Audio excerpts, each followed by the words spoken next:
ኮብራን አድማጮቻችን አሁን ሶድ በአሁን ሰሞኑን ኢትዮጵያ ባደካኩ ነው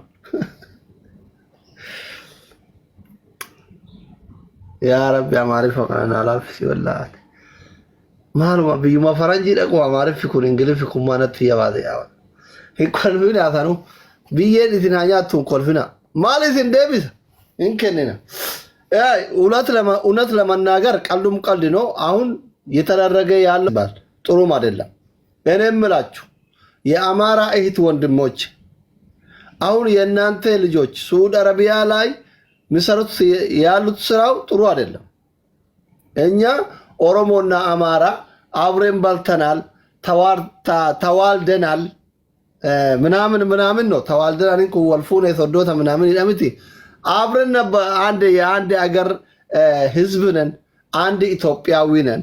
ካመናችሁ ሰውን ይዘ ኦሮሞ ስለሆነ ብቻ 30,000 40,000 100,000 መጠየቅ ጥሩ አይደለም። ለኛም ችግር የለም፣ ለናንተ ጥሩ አይደለም። እኔ የምላችሁ ነገር ለናንተ ነው፣ ለኦሮሞ ልጆች አይደለም። ለምሳሌ አሁን የኦሮሞ ልጆች 3-4 ሆኖ አንድ ሰው ሳዑዲ ላይ ከያዘ የኛ ሰው ከአዲስ አበባ ጀምረው እስከ ሳዑዲ መንገድ ሚያቅ እዛ የሚያደርስ የኦሮሞ ልጅ ነው።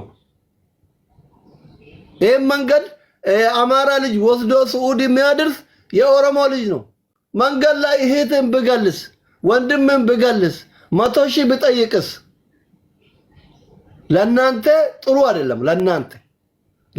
ለኛ ችግር የለም። አይን ካጠፋችሁ አይን ያጠፋሉ። ብር ከጠየቃችሁ ሌላ ይዞ ብር ይጠይቃል። ከገደላችሁ ሌላ ይዞ ይገላል። እሱ ብቻ አይደለም።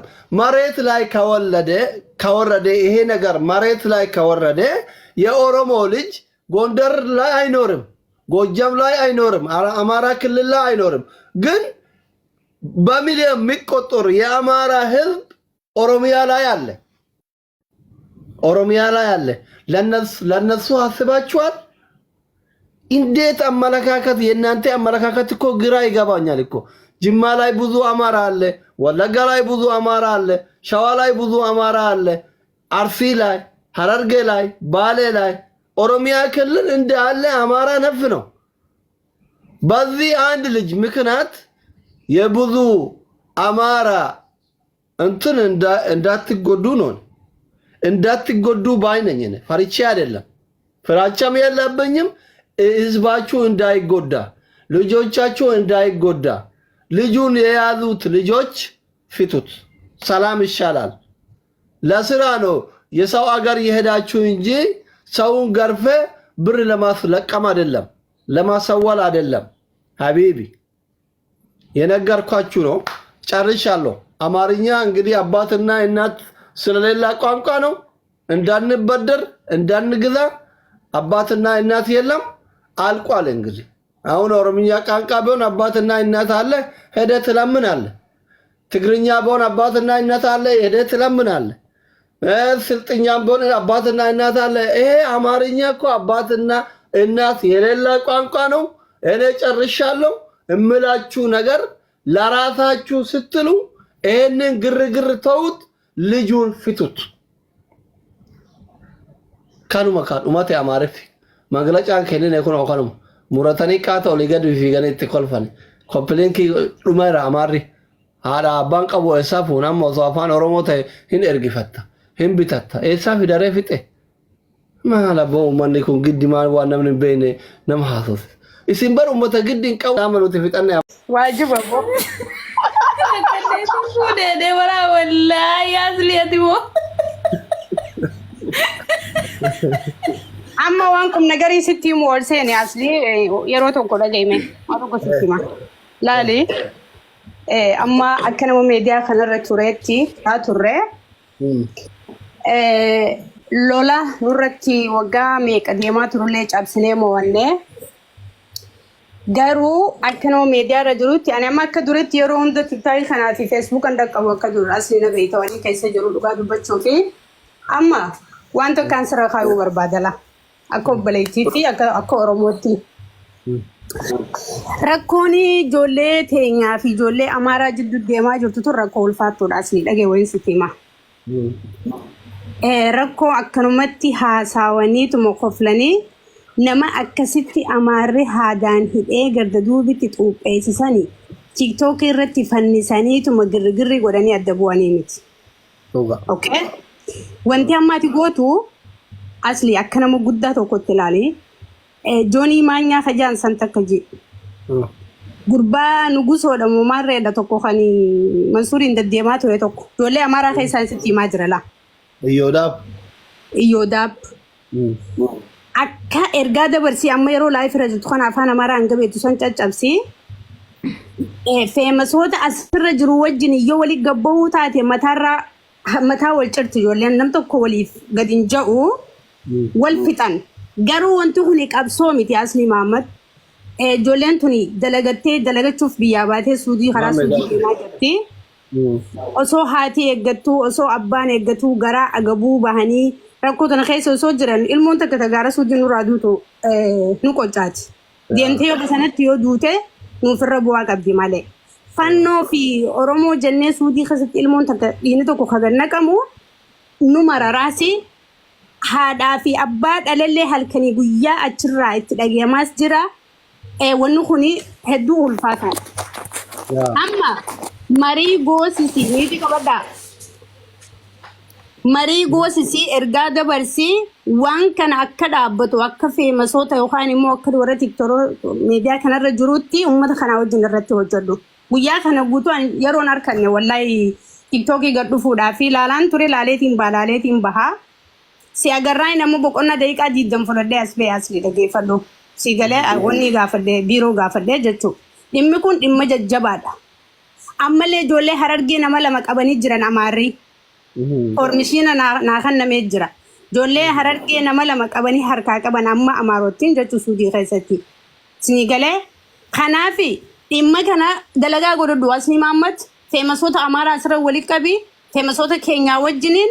Dhimmi kun akka dhaabbatu Suudii Arabiyaa keessatti dhimmi kun akka eenyurlee ilaallanne isaan hundi deemanii khubzii isaanii akka barbaadatan biyya ambaa keessatti nagayaa walii kannanii. Isin galee biyyatti kan wallolu biyya keessatti kan wallolu haa wallolu. Ati ga'an kun yaada kiyya. Yaada keessan kannachuu dandeessan. Yaadni kee bareeduma garuu ani ibsa bal'aa akkasitti amaariffaa hunda ilaallatu san amaarinyuma tana eessa abbaa kiyyaatti fida wanni kun Oromoo beektii bada. Afaan Oromoo. Obboleessa kiyya dubbiin qoosaa miti mucaa akkasitti. Asliin dubbadhaa fidi asli. No atuuni keessa asli. Wallaa qoosaa miti amma amaariffa guddaa kana eessaa fida Itoophiyaa hundi dhageetti. Amma nu gabbuusi dubbadhu qoosaadhiis waan kana godhuu dandeessa laala amma qoosaarraa bilisi yookaan walii gayyaana. Dhugaan sitti himaa jira. Ilmoon Oromoo akkasitti taatee teessee. No dhugaa qabdi. Nasraa sirriitti jirti irratti si dabaluu doktor.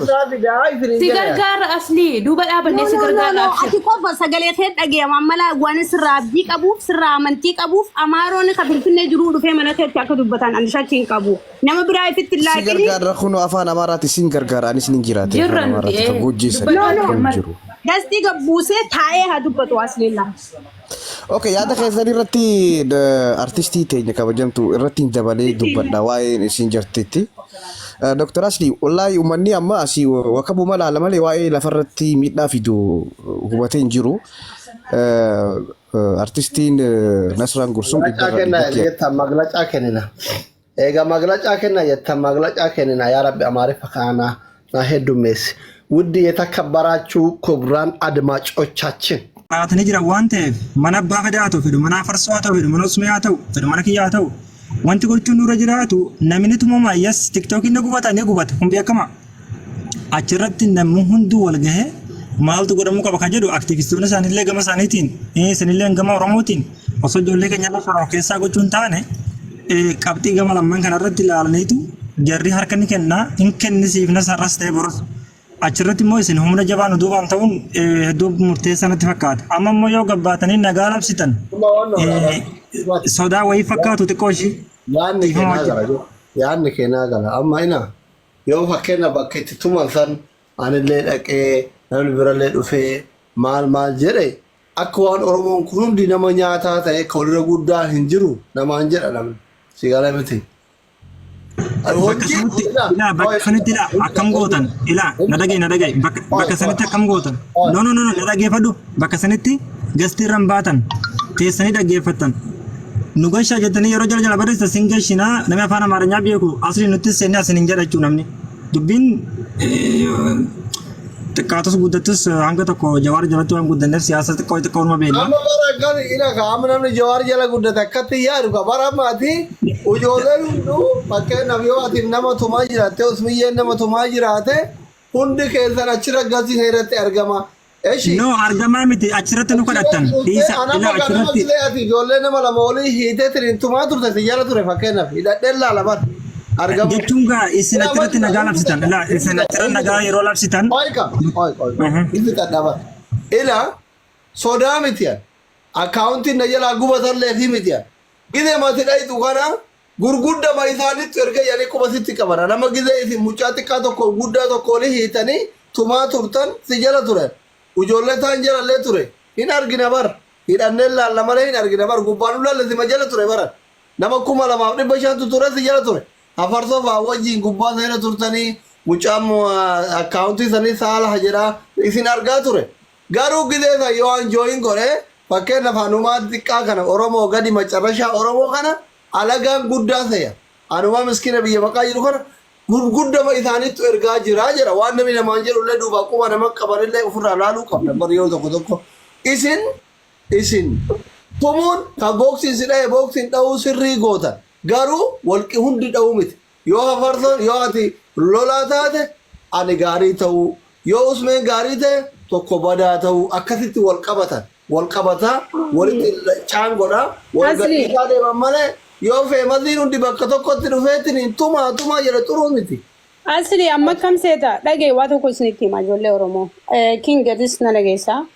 Waan tokko jira ijoollee Oromoo laali dubbii guddachuurraa yaada guddachuutu gaariidha jettee Oromooni. Ani hangaan uummata kana jibbus ni beektanii hangaan balaaleffadhuus ni beektan. Garuu bakki amma haalli kun itti deemu jiru murteessaa miti. Amma akka kiyyatti ani asli amma yaada keetirratti wannan jechuu qabu dhiifama naa godha akka isin naarra ardiin qabaa. Nuti akka nama nagaya buusuu deemuutti warra Amaarota irraas akka wanni kun dhaabbatu ijoollee teenya irraas akka wanni kun dhaabbatu lolli biyya Suudii keessatti isinii wajjin akka hin deemne irratti labsinaa. Usmeelleen Ahmadilleen ijoolleen teenya warra as keessa jiran nama fakkeenyaaf nu wajjiniin mitiisin nuti namni barbaannu feemasoota warra Amaaraa warra ijoollee isaanii hoogganuu danda'a yoo jiraatan ni barbaanna. Dhaggeeffadha. Maaliif akka borullee ittiin wanta akka nu qabachuu hin dandeenye.